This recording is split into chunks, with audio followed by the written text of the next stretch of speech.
Tany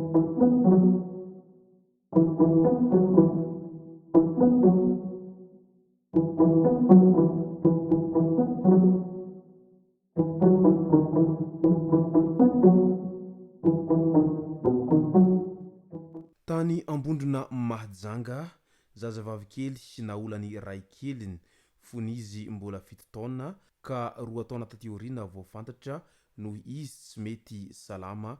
tao anatin'izay 2 taona izay ka nanomboka teo vao nanokatra ny fanadihadiana mahakasika an'ity raharaha ity ny mpitandron'ny filaminana sy ny manodidina an'ity zazavavy kely ity tany an-toerana tany ka ny pitsopitsony mahakasika an'izay no fakafakaina amintsika ato anatin'ity video ity ka manasa antsika rehetra anaraka an'ity video ity hatramin'ny farany azadino ny milaiky ny videontsika ary tsarovatrany ny miabone amin'ny chaîne antsika mba ahafahanareo manaraka tsy tapaka ny video zay lefa nahito sanandro tsy ampendrela moa isika fa avy hatrany tonga de vavany ndao ary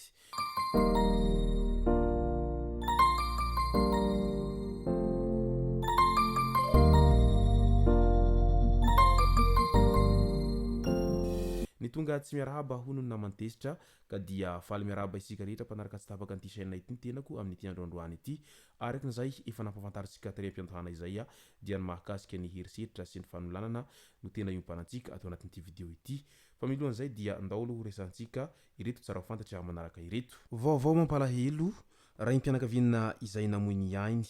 tratry ny lozan'ny famoivizana raha nandeha nitadiny zanany very ny 12 febroary lasa teo iny fiara camion lehibe iray avy any Antsirabe ho any Vinankarina no nisongona ny bisikleta teo alohany tsy voahaja ny elanelana ilaina amin'ny fisongonana ka voasarika ny kodiarana aorina ilay lehilahy mitondra bisikleta ka lavo tao ambanin'ny fiara naratra mafivokatry izany fianjerana izany ity lehilahy ity ka vetivety dia tsy tana intsony ny ainy ny afatra mba mitandrema ihany ianareo pamilia ary mba mahaiza mifandefitra ihany rehefa samy mampiasa lalana ihany fa nohony izay tandrevaka ataonareo zay ane ka mety hamonjana ny olona tahaka an'izao nahazo an'ity raim-pianakaviana ity fa dia mirary fiononana feno ho an'ny fianakaviana manamanjo amin'izao loza izay nahazo havana manjakaiza izao satria mafy izany mandao havana manjakaiza izany ao anatin'ny indraim-pimaso izany enganeo tsara levenina ny maty ary aza misosoka alahelo intsony mahakasika ny raharaha vakitrano izay nalaza be fa nahitana any lehilahy anankiroa izay nanafika teny ambody afontsy ampitatafika ny alakamisy alina lasa teo iny ka hita tao anatin'ny caméra de surveillance mo izy roa lahy ireo izay tratra tany anjefa ny anankiray ary ilay namany kosa tany sabotsina mena no voasambotra tamin'ity herinandro ity ao anatin'izany indrindra dia niatrika fanadihadiana teny amin'ny brogadiny gendarmerie Fenorivo i Cédric Sitsilavina tamin'ny iny andro ny afakomaly iny ireo jolahy roa izay namono ny zanaky ny tompotrano izay notafihan'izy ireo ny alakamisy 17 febroary lasa teo iny nataon'ireo jolahy ireo niala nipitika tao anatin'ny 3 minitra sy 20 segondra monja no nanaovan'ny fanafiana ny nify misa 4 an'io tovolahy kely zanaky ny tompotrano io izay niala hatramin'ny fotony ao anatin'ny tsy fitandremana hatrany camion feno charbon latsaka tao anatin'ny tsy azom-pari efa andro vitsivitsy lasa izay efa niarany salahy nisarika teo ireo camion maro tany an-toerana sangy mialamaina dia izao natatana maro ny nanala ireo charbon tao anatin'ny izany camion izany tamin'iny andro ny afakomaly iny resaka vakitrano indray dia ny maraimbe ny 4 martsa 2024 tokony ho tamin'ny ray ora maraina tany hoany nandritra ny fisafona mandeha antongotra teny anosipatrana nataon'ny polisy miasa amin'ny poste de police avancé Ilanivato no nahenona anjovonjin'izy ireo ny roso aviatrany nijery ny zavamisy ny polisy ka nahatratra ity lehilahy iray ity izay eo ampikasana hiditra ankeriny tao amin'ny trano iray rehefa voasambotra ity farany dia nosavaina ka nahitana antsy vy izay nampiasaina nandritra ny famakina trano nataony nentina tany amin'ny Brown Police aviatrany izy mba hanaovana fanadihadiana mahakasika an'ity teti-dratsiny amin'izay famakisana tranon'olona izay vaovao mampalahelo indray mpianatra ho zandary iray izay vaovao 20 taona monja no namoiny ainy tao ambositra teo ampanaovana ny adina ara-panatanjahantena no tratra ny fijanonan'ny fotampoka raha ny vaovao voaray avy any an-toerana trany ka dia mirary fionana feno ho an'ny fianakaviany manamanjo amin'izao loza izay nahazo ny havana manjakaiza izao a satria mafy izany mandao havana manjakaiza noho ny fahafatesana izany. Aingane ho tsara levenina ny maty ary aza misosoka alahelo intsony. Loza mampalahelo hatrany lehilahy iray izay nanala tarondro tafiditra atao an-tranony. Nindosy ny fahafatesana atao amin'ny tranony tao ihany araky ny voalazan'ny pejy iray izay malaza amin'izao fotoana izao. Tadidinareo ve ilay olona nanala an'ilay tarondro iny? Maty izy amin'izao fotoana izao.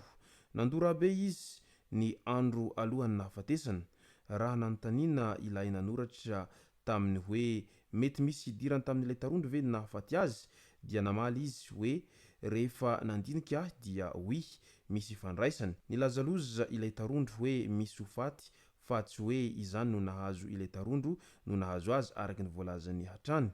Fa tadidio anefany fa ireny tarondro reny dia tafiditra ao anatin'ny biby izay somary mananjina izay ka raha toa ka fananinao no mampijaly azy ireny mety hitera-doza ho anao izay indrindra fa ireny tarondro any amin'ny faritany ireny no tena ahitana an'izay tranga izay amin'ny resaka fanananjina ny tarondro sy ny isan-karazany izay ary mety hahafaty raha toa ka tsy mitandrina amin'ny filalaovana azy ireny. Andao amin'izay ho resantsika ny mahakasika ny vaovao izay avy any ambondrona mahajanga any ny amin'ny hoe resaka fanolanana izay. Zazavavy kely naolan'ny ray keliny fony izy mbola 7 taona ka 2 taona taty aoriana vao fantatra no izy tsy mety salamo. Tojo tsy fahasalamana matetika ilay zazavavy kely hoy ny reniny. Matahotra ho vonoiny ilay ray keliny izy ka tsy sahy miteny ny zavatra izay niainany izay nataon'ilay rangahy azy hatramin'izay. Nanaovany ity farany toetra mamohetra tao ilay zaza rehefa mandeha mivarotra ilay ramatoa. Simba araka izany ny mahavehivavy sy ny ao amin'ny fitombenany ilay zaza vao 7 taona nanaovany ilay ray keliny azy izay lehilahy lehibe efa 7 taona be izao. Taoriny fizahana nataony mbitsabo no nahafantarana ny rehetra ka niroso tamin'ny famotorana sy ny fisamborana ilay lehilahy navandoza ny polisy izay miahy ny zaza tsy ampy taona ao Mahajangao ary natolotra amin'ny fampanoavana ny raharaha taorian'izay. Midika izay fa tena misy olombelona tena niaina tahaka ny biby ary tsy mba mandinika ny hafa fa ny fitiavan-tenany ihany ary tsy mahavoafehy-tena amin'izay resaka filana etsero izay ka ny zazakely 7 taona avy no aolana nefa mba lehilahy lehibe ihany ary olona izay tokony hametrahana fitokisana tsara satria vady ao an-trano zany rary ny sitsiny raha toa ka matoky azy ny vadiny amin'ilay zaza nefa moa ilay zaza tsy zanany ka izay no nahatonga azy vao mahay manararaotra amin'izay fanaovana habibiana amin'ny fanararaotana aran'ofo izay. Tsy mety nitranga zavatra tahaka antony ary voarano lalàna sy mampigadra raha toa ka manolana izany. Ho anareo vehivavy izay mananjanaka ka manambady lehilahy hafa izay tsy rain-janaka anareo mailomailo hatrany fa tsy ny lehilahy rehetra akory no tsara fanahy sy mba azo itokisana fa misy amin'izy ireny dia tena mivadika biby. Izay sy zay ny masaka azonareo tao anatin'ity video ity tomboko lasy tomboko vavy misaotratsika rehetra nanaraka an'ity video ity hatramin'ny farany. Azadiny ny milaiky ny video antsika ary tsarovatrany ny miabone amin'ny chaîne antsika mba ahafahanareo manaraka tsy tahabaka ny video zay lefa nahito isan'andro. Tomboko lasy tomboko vavy mankasitraka dia marary soa.